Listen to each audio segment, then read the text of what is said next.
আজ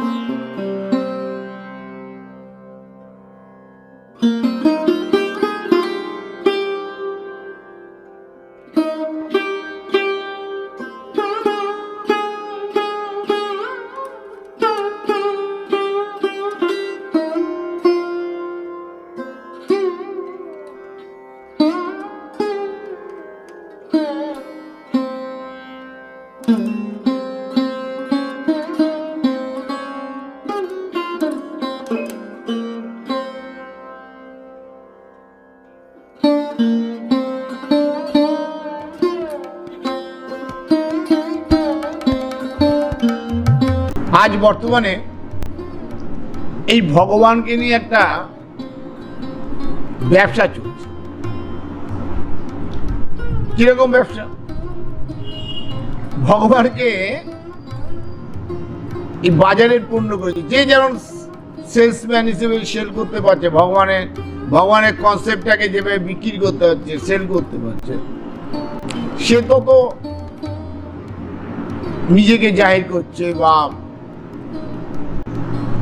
তার যে জীবনের স্বার্থগুলো চরিতার্থ করছে। কিন্তু ভগবান তো সেল করার কোনো বস্তু নয়। এবং দেখা যায় বিভিন্ন মিডিয়ায়, ডিজিটাল মিডিয়ায়, ইলেকট্রনিক্স মিডিয়ায় বা নিউজ মিডিয়ায়, মানে প্রিন্টিং মিডিয়ায়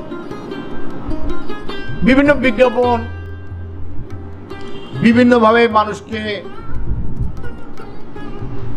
তাদের কথার জালে প্রভাবিত করছে।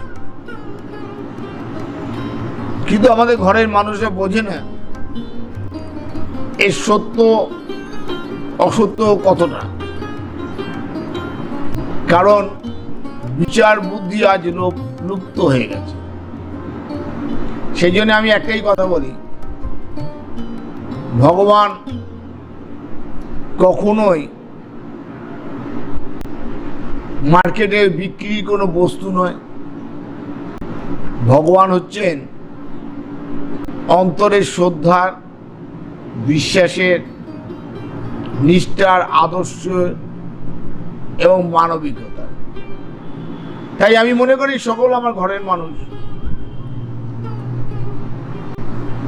তারা ভগবানকে নিজের ভেতরেই এই আত্মবিশ্বাসের মাধ্যমে, নিষ্ঠা এবং মানবিকতার মাধ্যমে ভগবানকে লাভ করবে।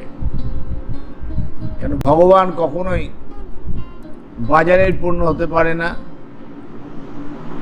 ভগবান কোনো রকম কোনো বিক্রি হওয়া কোনো বস্তু নয়। ভগবান অন্তরের শ্রদ্ধার, সুচিতার, সত্যের, মানবিকতার, নিষ্ঠার হচ্ছে ভগবান। জয় মা, জয় ঠাকুর শ্রী রামকৃষ্ণ।